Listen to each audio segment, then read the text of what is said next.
Médicos, ¿cómo están?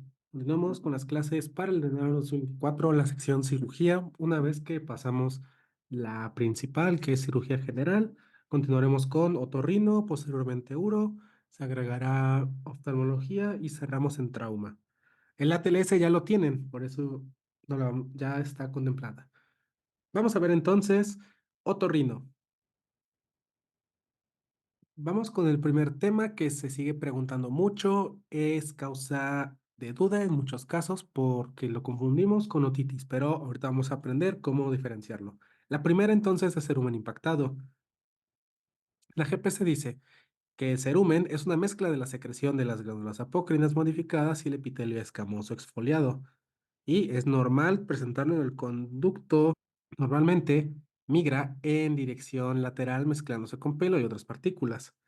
Lo importante es que cuando este se impacta va a ocasionar síntomas y estos son los que tienes que identificar en tu caso clínico.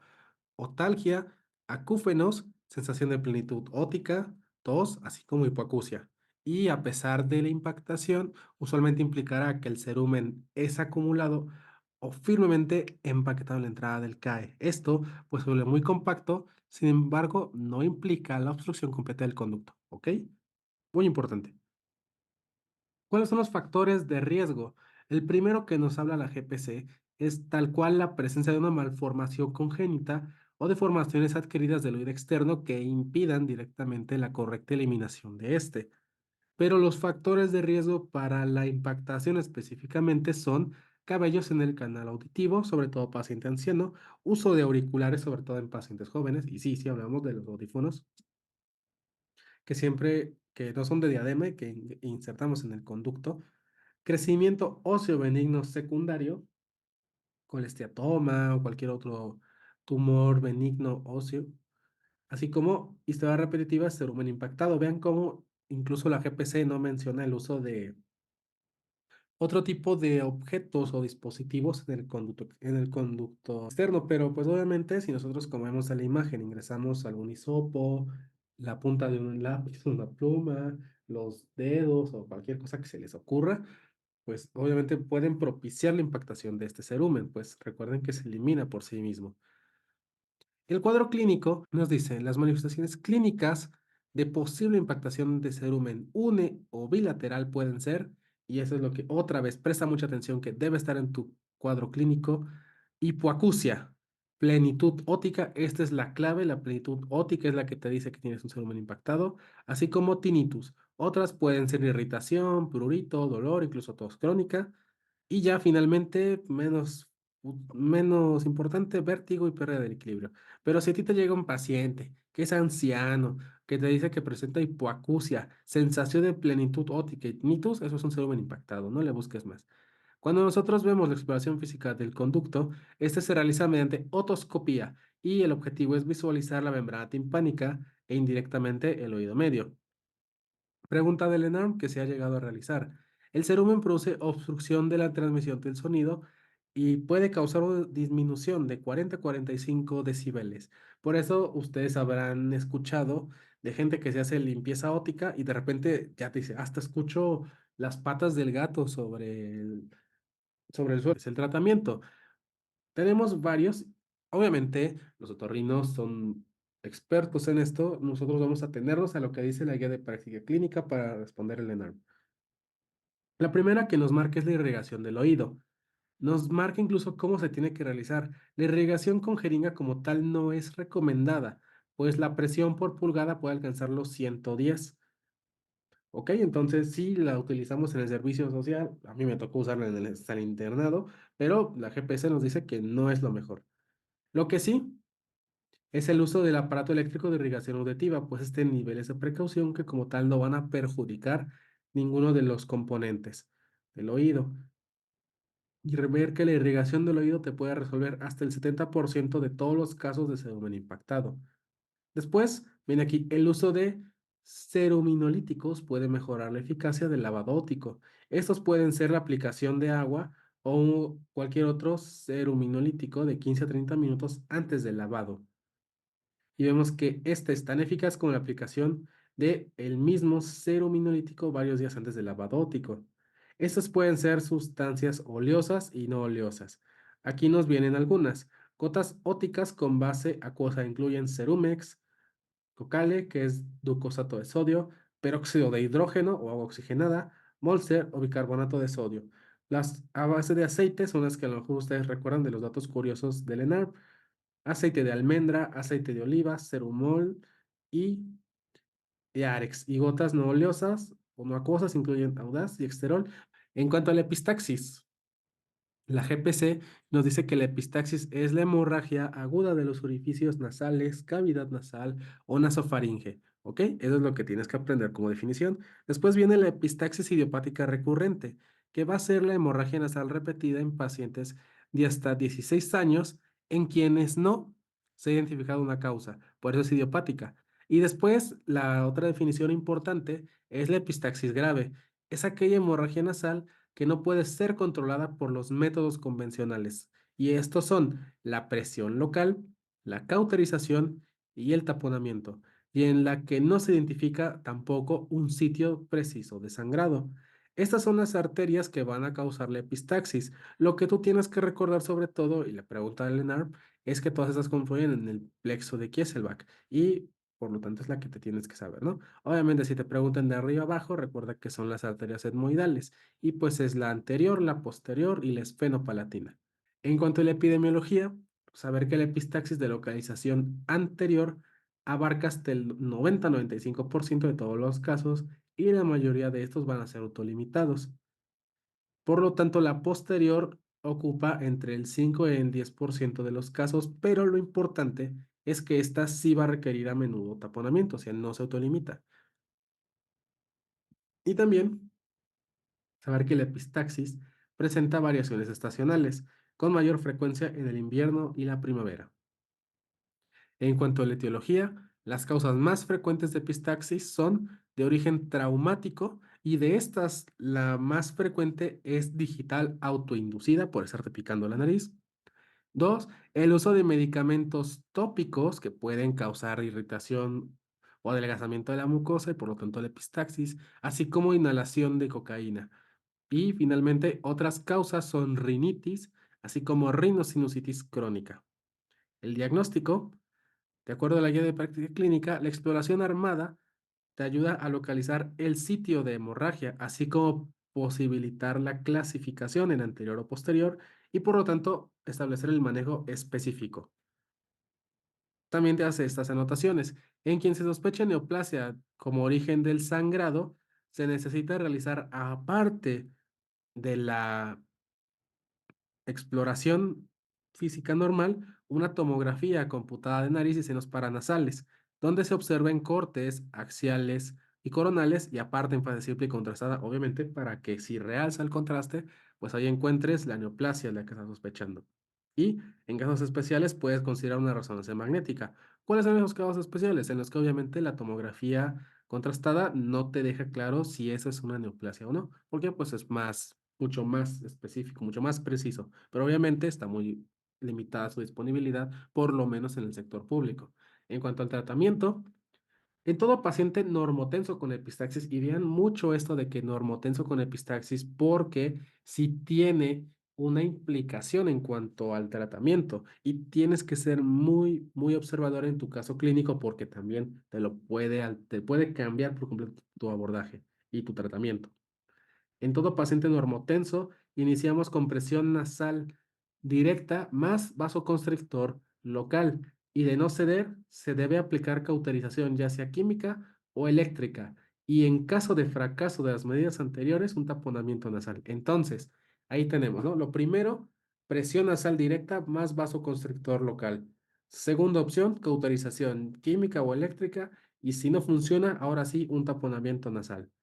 En pacientes con una hemorragia de difícil control, se tiene que realizar un taponamiento nasal con una gasa que esté lubricada con material expansible, llámese Merocel o incluso esponjas Kennedy. Y también puedes utilizar incluso sondas inflables. Se me hace muy curioso que aquí ponga sonda Foley. No sé la verdad que un otorrino nos diga, pero aquí menciona que puede ser una sonda Foley. Espero que no sea la misma que colocamos en la vía urinaria. Pero otros que mencionan son Epistat y Roche. Y vemos que estas son el primer manejo. con una respuesta hasta del 80%.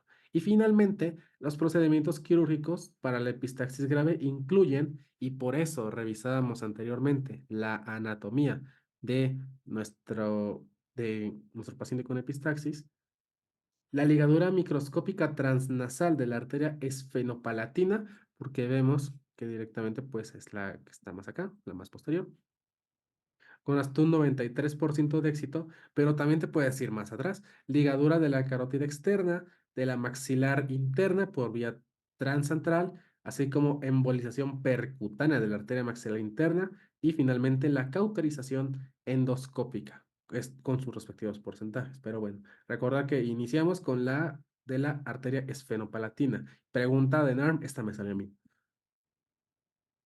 Vámonos con los temas que conocemos mejor. Aquí tenemos la otitis externa aguda, ¿ok?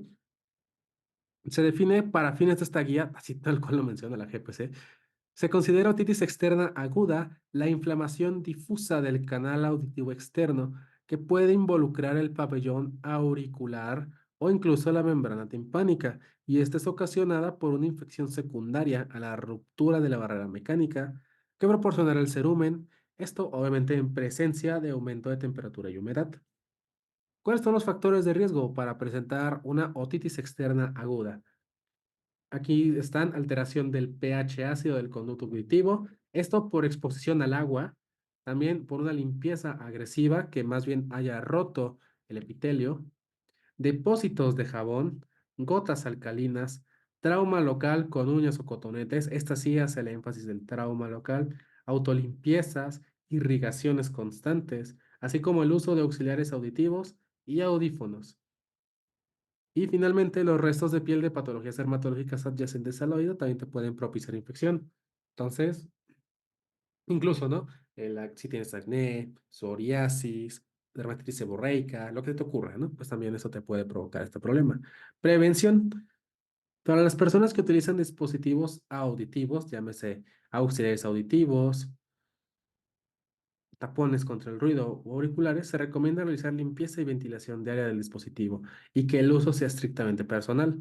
Ahora, para quien practica la natación, es recomendable incluso como prevención de la otitis externa aguda, también pregunta del ENARM, aplicar 5 gotas de vinagre blanco de uso comestible, ácido acético, antes de nadar y 5 gotas después. Pregunta, que si se hace en el ENARM, pregunta de remedios caseros, que también no tenía que ver con la anterior, en ese caso era con el aceite. Bueno, pues también la clave era aprendérsela aquí, no tienes externa aguda, 5 gotas de vinagre blanco antes de nadar, 5 gotas después y también puedes utilizar 5 gotas pero de aceite para ayudar a la movilización del cerumen. Ahora, si te preguntan, y esta sí es del ENARM, ¿cuáles son los agentes etiológicos más frecuentes que causan otitis externa aguda? Son Staphylococcus aureus y Pseudomonas aeruginosa. En cuanto al cuadro clínico, considerar otitis externa aguda ante los siguientes datos. Inicio rápido de la sintomatología, generalmente en menos de 48 horas. Síntomas de inflamación del conducto auditivo, que son otalgia severa con irradiación temporomandibular y craneofacial. Y este puede ocurrir también con dolor auricular intenso a la más leve manipulación o incluso durante la masticación. O sea que te diga tal cual, ¿no? Una otalgia 10 de 10. Otalgia severa con irradiación hacia temporomandibular, más un inicio súbito, se acompaña de prurito, plenitud óptica, así como disminución auditiva. Eso es una otitis externa aguda. ¿Ok? ¿Qué es lo que nos está diferenciando directamente de una impactación de cerumen? Que la otalgia es severa, muy severa, que se irradia y que tenemos incluso dolor, ¿no? Un dolor importante. Eso es, el dolor y el inicio tan súbito es lo que te va a diferenciar de una impactación del cerumen. Otros son ya de plano los signos de inflamación del conducto auditivo, ¿no? Que son los signos clínicos que te pueden ayudar en caso de que tengas la duda en tu caso clínico. Son hipersensibilidad del trago, pabellón auricular o ambos, que es el signo del trago positivo, que tal cual tú aprietas en el trago y duele. Eritema y edema difuso del conducto auditivo, también muy, muy importante, no te habla de infección. Eso no lo vas a tener en la impactación de cerumen. Y finalmente la otorrea, que pues ya eso es algo más, más hardcore, ¿no? Eritema de membrana timpánica, celulitis del pabellón auricular, así como linfadenitis regional. Pues eso ya te habla de que pues, se te puso más feo, ¿no? Ya está, hasta puse ahí. El tratamiento, ahí se viene, ¿no?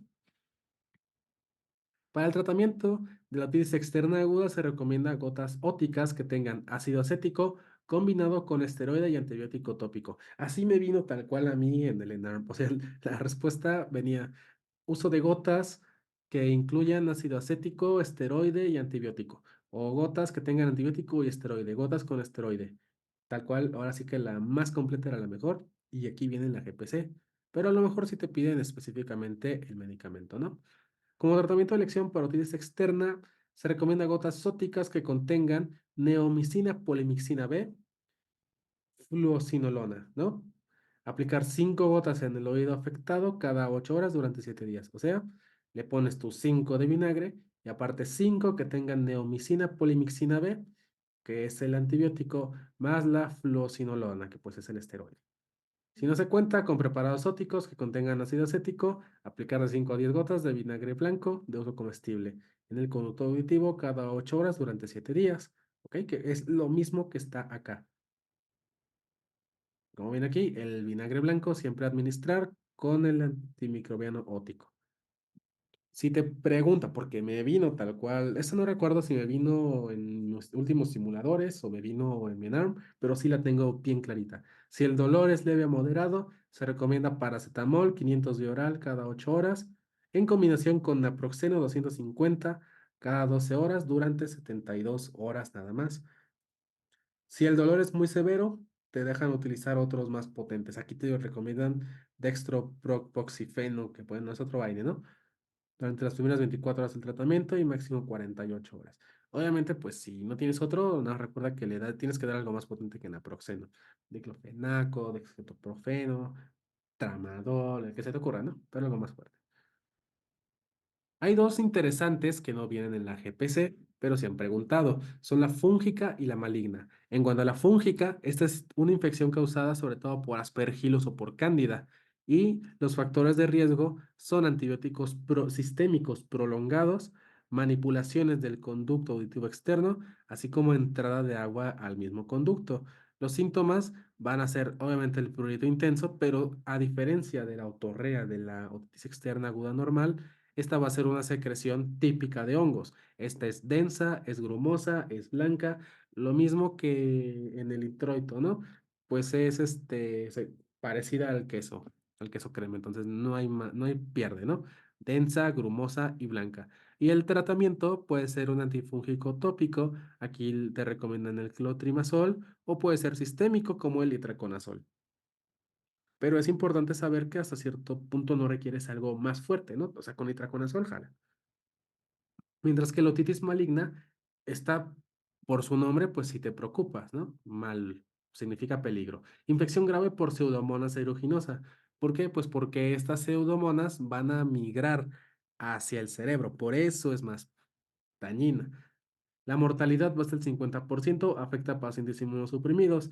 Está generalmente diabéticos mal controlados, eso te puede venir en tu caso clínico, o pacientes que tengan inmunosupresión por el virus de VIH. Son como las dos cosas que el ENARM siempre toma como paciente inmunosuprimido. Obviamente, paciente que sea abusador de esteroides, bueno, que use forma crónica esteroides, que tenga inmunodeficiencias primarias, que tenga cáncer, también está muy inmunosuprimido, pero esas son las que siempre tienes que buscar, por lo menos para tu ENARM.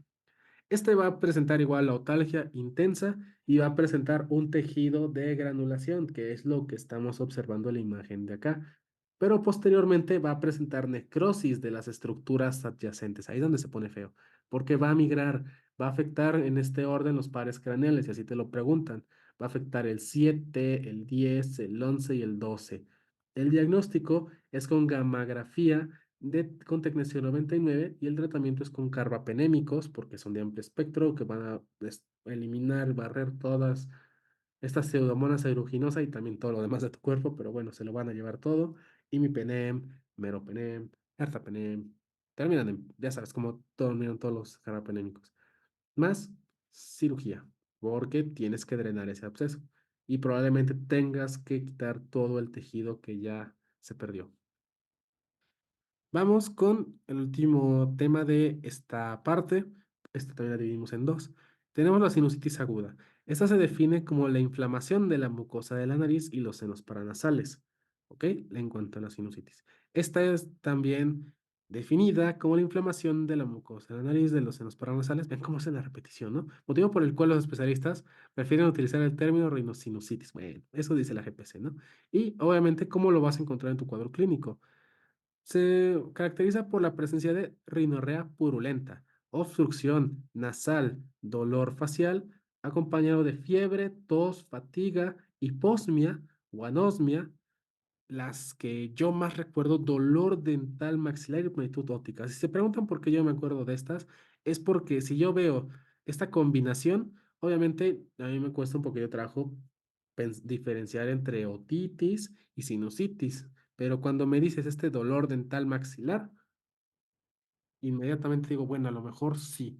O sea, esos son más dolor facial. Estas dos, dolor dental maxilar y dolor facial, son las que yo más la obstrucción nasal, obviamente, ¿no? Pero son las que yo ocupo para tener así más en claro cuál es la enfermedad a la que me estoy enfrentando.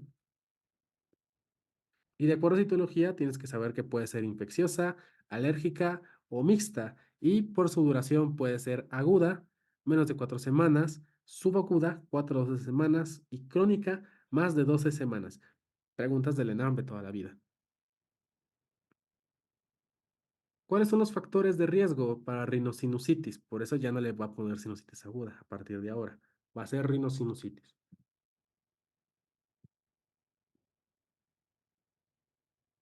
Sumergirse en aguas contaminadas, trabajadores expuestos a toxinas, es decir, trabajadores de la madera, de tintas, residuos tóxicos, solventes, refinerías de petróleo, gas, así como curtido de cuero. Tabaquismo, independientemente si es activo o pasivo, consumo de drogas como cocaína, así como una rinitis medicamentosa. Y vemos que hay factores predisponentes para rinosinusitis, o sea, vean cómo pues es como lo mismo, pero así lo marca la GPC para agregar más. Infección aguda de vías respiratorias superiores como evento desencadenante, rinitis alérgica, antecedentes de fracturas nasales, importante, ¿no? Porque altera la anatomía, cuerpos extraños, altera la anatomía, tumores de la nariz o senos paranasales, así como uno muy importante que se llega a preguntar en el ENARM, enfermedad por el flujo gastroesofágico en cuanto a la rinosinusitis. El cuadro clínico, los síntomas presentes en la rinosinusitis aguda, entonces van a ser una rinorrea que es purulenta y que puede ser anterior o posterior. Vamos a tener obstrucción nasal uni o bilateral. Lo que les comenté, el dolor facial es el signo que tienes que buscar en tu caso clínico para poder diagnosticar la sinusitis aguda o rinosinusitis. Y ya las demás, pues obviamente por la misma obstrucción, hiposmia, anosmia y obviamente como es una infección, la fiebre. Síntomas no tan frecuentes, pero que te pueden ayudar, cefalea, halitosis, obviamente otalgia, por migración del dolor, tos, plenitud óptica o sensación de plenitud óptica, así como dolor dental. Les digo que eso del dolor dental es una así que te está como terminando de dar el diagnóstico. Para el diagnóstico clínico de sinusitis bacteriana requiere los siguientes datos: infección respiratoria alta severa, inflamación o dolor facial o cefalea. Ahora, para la rinorrea mucopurulenta se tiene que considerar como un dato de importancia para el diagnóstico cuando ésta persiste más de 7 días, ¿ok? Otra vez entonces, porque son datos muy importantes que tienen que darnos muy claros. Se requieren los siguientes datos para diagnosticar la rinosinusitis bacteriana: infección respiratoria alta severa, inflamación o, como viene aquí, dolor facial o incluso cefalea. Y esta rinorrea mucopurulenta de la que nos habla en el cuadro clínico, solamente se le da importancia si tiene más de 7 días. O sea, necesitas un cuadro que avance en el tiempo, no es tan agudo. En cuanto a la imagenología, ver que los pacientes con cefalea frontal o dolor facial se les tiene que descartar sinusitis y esto se va a realizar con una radiografía de Cadwell, que es la que estamos observando acá, donde obviamente vemos que los senos paranasales del lado derecho están completamente tomados, está con todo blanco aquí, lleno de moco, y también una lateral de cráneo, que bueno, esa es otra imagen, ¿no? Pero es la que tenemos aquí. El tratamiento es con antibiótico, antibióticos de primera elección, que van a estar de 10 a 14 días, pueden ser amoxicilina, 500 miligramos cada 8 horas, trimethoprim sulfametoxazol 160 a 800 cada 12 horas. Y en caso de alergia a los tratamientos como amoxicilina o trimethoprim sulfametoxazol, puedes utilizar doxiciclina 100 cada 12, acitromicina, la siempre confiable, 500 cada 3, claritromicina, perdón, acitromicina 500 miligramos, pero eso es solo por 3 días, perdónme. Claritromicina 500 cada 12, igual 10 a 14 días. O cefalosporinas o quinolonas, cifloxacino, levofloxacino o moxifloxacino, 10 a 14 días. Finalmente, otitis media aguda, por lo menos en el bloque de hoy, esta tuvo una actualización en 2021.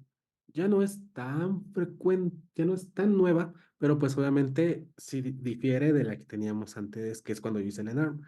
¿Cómo se define la otitis media aguda por GPC? Una infección autolimitada que afecta principalmente a los niños y se caracteriza por inicio agudo de signos y síntomas de inflamación del oído medio. Estos síntomas están presentes alrededor de 3 días y duran hasta una semana, ¿ok? Hay dos definiciones que se siguen manteniendo en la GPC. La recurrente, que se define por 3 o más episodios de otitis media aguda en 6 meses, o en su defecto, 4 o más episodios en 12 meses. Y también está la otitis media aguda con derrame, que es líquido en el oído medio o la caja timpánica sin signos o síntomas de infección aguda del oído, pero que se asocia a otras manifestaciones, como la hipoacusia. En cuanto a la etiología, puede ser por Streptococcus pneumoniae, Haemophilus influenzae no tipificable, así como Moraxella catarrhalis. Pero el más importante, el que siempre, siempre, siempre te van a preguntar en pede y en otorrino, es Streptococcus pneumoniae. Pregunta de NARM que te juro que te va a salir. Factores de riesgo para la otitis media aguda. Ven cómo cambia la GPC, ¿no? Conforme pasan los años.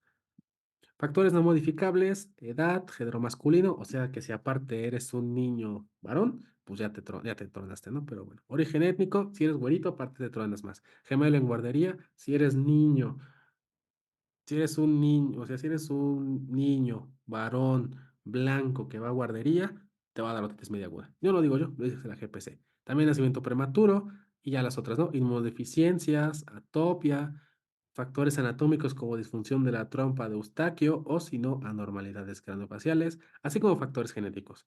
Factores modificables, acudir a la guardería, tipo de alimentación, es decir, por falta de lactancia materna exclusiva, exposición a tabaquismo pasivo y contaminación, uso de pacificadores como son chupones y biberones, así como la obesidad, ¿ok? Entonces, los que no podemos modificar es que seas un niño, varón, blanco, que vaya a la guardería y que aparte fue el primogénito. Los que sí podemos modificar es que vayas a la guardería, mejor en casa, tipo de alimento, que tu madre no te dé lactancia materna, siempre apoyemos la lactancia materna, que tu padre o tu madre sean fumadores, entonces evitemos el tabaquismo, ni tampoco permitan que los niños usen chupones o biberones, ni que sean obesos, pónganlos a hacer ejercicios de niños. En cuanto a la lactancia materna, tal cual lo dice la GPC, para evitar cuadros de otitis media aguda y proveer protección al lactante, la alimentación con seno materno deberá ser exclusiva en los primeros 6 meses de vida.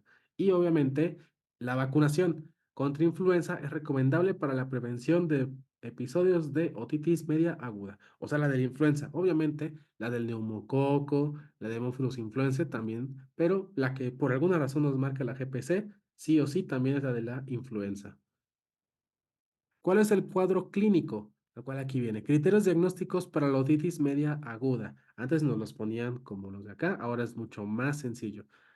Todos los siguientes deben estar presentes para un diagnóstico de certeza de otitis media aguda, al menos por guía de práctica clínica. Inicio agudo en las 48 horas previas, igual que la externa, de síntomas asociados con inflamación del oído medio, como son otalgia, que en caso de que sea un niño, obviamente no se puede expresar, pero sí va a estar tocándose constantemente el oído, o incluso lo puede presentar un adulto también, irritabilidad, fiebre, trastornos del sueño, así como pérdida del apetito. Eso es como vemos sobre todo en niños, y tal cual tienes que prestarle muchísima atención, sobre todo si el paciente del cuadro clínico, pues no se puede comunicar, ¿no? Tiene 2 años o menos.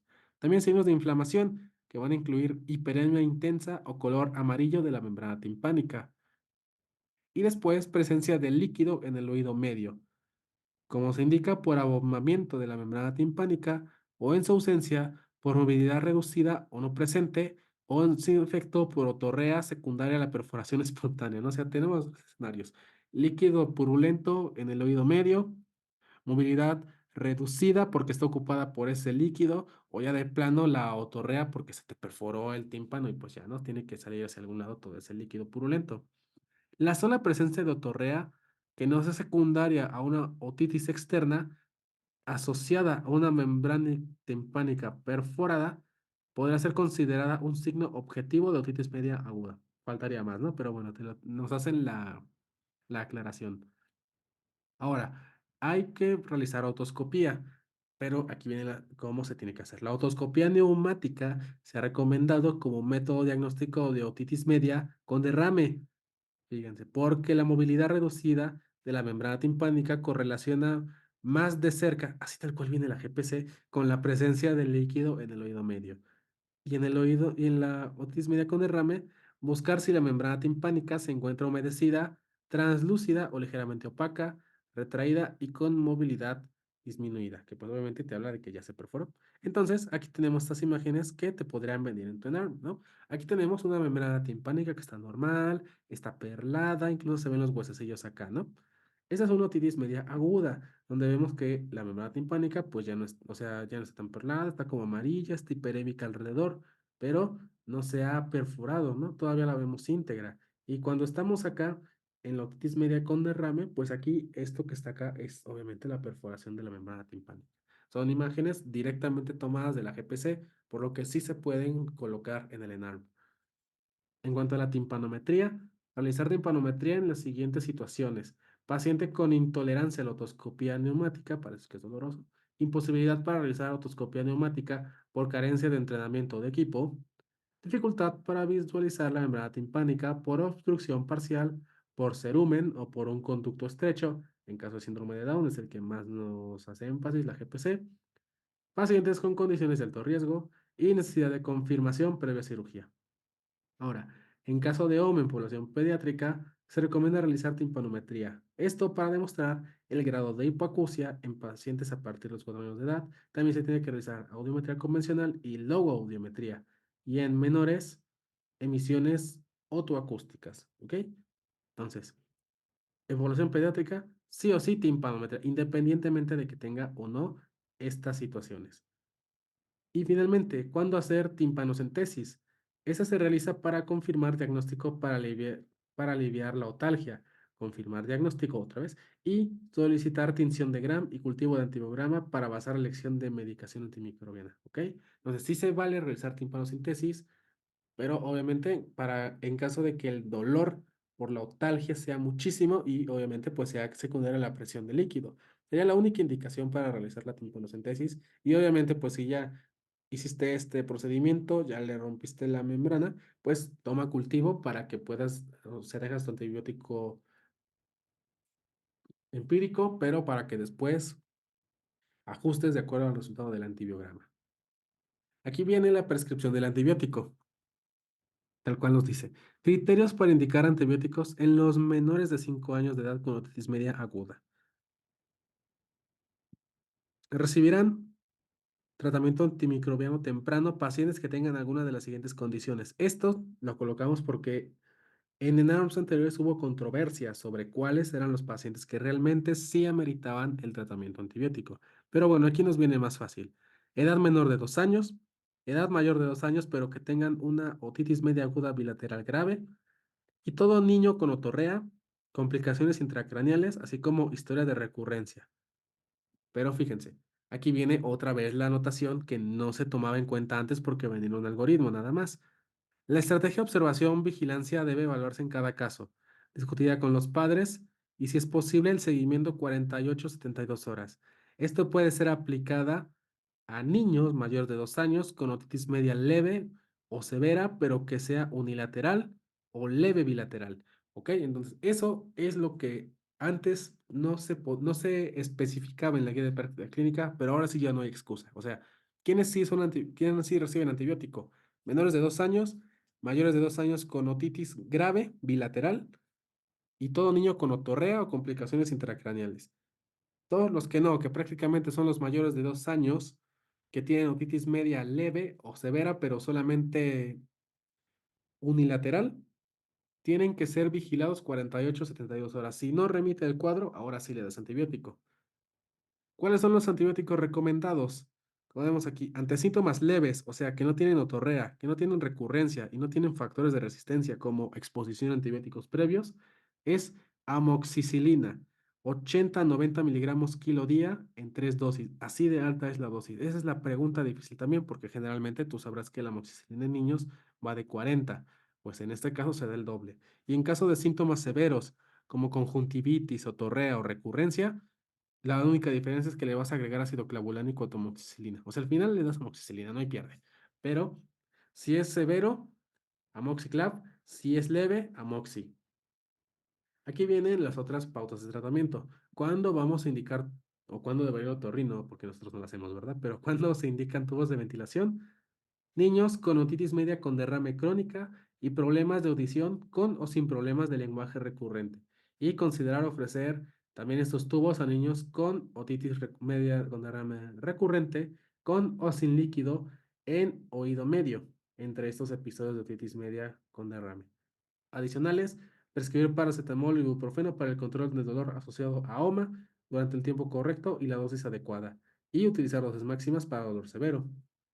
También se pueden utilizar gotas anestésicas adicional a la analgesia oral para disminuir el dolor en niños de 3 años y mayores, pero obviamente sin perforación. ¿Por qué? Porque si se perfora, pues obviamente ya se te puede complicar ese cuadro y necesitas estar al pendiente de los cambios en los síntomas para drenar o colocar o realizar alguna otra maniobra.